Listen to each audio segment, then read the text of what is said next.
Bismillahirrahmanirrahim. Allahumma ftah alaina hikmataka wanshur alaina min khazaini rahmatika ya arhamar rahimin. InsyaAllah pada pertemuan kali ini kita akan sambung topik pembelajaran kita iaitu pendidikan Islam tahun 1 yang bertajuk air di dalam kehidupan. InsyaAllah ianya sangat bermanfaat. Baiklah, mari kita lihat paparan berikutnya. Murid-murid, pada paparan ini kita akan lihat kriteria kejayaan. Apakah yang murid-murid akan dapat ketika mana murid-murid belajar topik ini. InsyaAllah di akhir pembelajaran murid-murid akan dapat mengenali air mutlak. Seterusnya murid-murid dapat mengetahui jenis-jenis air. Baiklah, mari kita lihat paparan berikutnya. Murid-murid, pada paparan ini kita akan mengenali air mutlak itu apa. Jadi persoalannya di sini, air mutlak itu apa? Mari kita lihat dan mengetahui bersama-sama. Air mutlak digunakan untuk mandi, berwudu dan menghilangkan najis. Ianya juga boleh digunakan untuk membasuh dan memasak. Saya ulang semula. Air mutlak digunakan untuk mandi, berwudu dan menghilangkan najis, iaitu menghilangkan kekotoran. Ianya juga boleh digunakan untuk membasuh dan memasak. Baiklah, mari kita pergi ke paparan berikutnya. Murid-murid, pada paparan ini kita akan lihat kegunaan air mutlak. Apakah fungsi air mutlak itu? Baiklah, pada gambar yang pertama, air mutlak kegunaannya adalah untuk berwudu. Berwudu adalah untuk kita pakai ketika mana kita nak solat, kita mesti kena berwudu.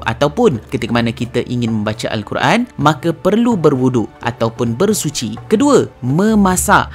Kalau nak masak dekat rumah ataupun masak dekat kedai, mesti kena menggunakan air mutlak kerana air mutlak itu adalah suci dan menyucikan. Seterusnya, untuk mandi, takkanlah kita nak guna air longkang pula kan? Pastilah kita nak menggunakan air yang sangat bersih. Jadi air yang bersih itu dipanggil sebagai air mutlak. Murid-murid, pada paparan berikutnya kita akan mengetahui jenis-jenis air mutlak. Air mutlak itu ada 7 jenis. Jadi kita akan lihat satu persatu. Pertama, air hujan. Hujan terbentuk apabila titik air yang terpisah jatuh ke bumi dari awan. Seterusnya, air mutlak berikutnya ialah air salji. Ketulan dalam bentuk ais cair yang jatuh dari awan. Biasanya di Malaysia tidak ada air salji. Biasanya dekat negara Timur Tengah ataupun di Eropah terdapat air salji. Air mutlak berikutnya ialah air embun. Air embun terjadi daripada wap air yang mengalami proses pengembunan. Kebiasaannya embun akan muncul pada waktu pagi. Kalau nak tahu, keluar rumah pada waktu pagi, pergi dekat daun, anda akan lihat terdapat air. Air itu dipanggil sebagai air embun. Seterusnya, air mutlak berikutnya ialah air sungai. Air sungai adalah air yang mengalir dari gunung turun ke landai tanah hingga terbentuknya laluan air. Dan seterusnya ialah air perigi. Air perigi ialah sebuah lubang yang digali ke dalam tanah untuk mendapatkan air tanah. Biasa air perigi ni ada dekat kampung. Kalau kat kampung anda tiada air perigi, maksudnya kampung anda sudah jadi moden. Tak apa, anda boleh lihat di dalam video YouTube terdapat banyak air perigi. Boleh cari sahaja. Seterusnya, air mutlak berikutnya ialah air laut. Air laut atau air masin ialah air dari laut atau lautan. Baiklah murid-murid, air yang seterusnya dikenali sebagai air mutlak ialah air mata air. Air mata air ialah air yang dihasilkan dari tanah. So, cukup 7 jenis air di mana ianya merupakan air mutlak. Jadi murid-murid kena ketahui kesetujuh-tujuh air mutlak ini kerana sekiranya kita tidak tahu,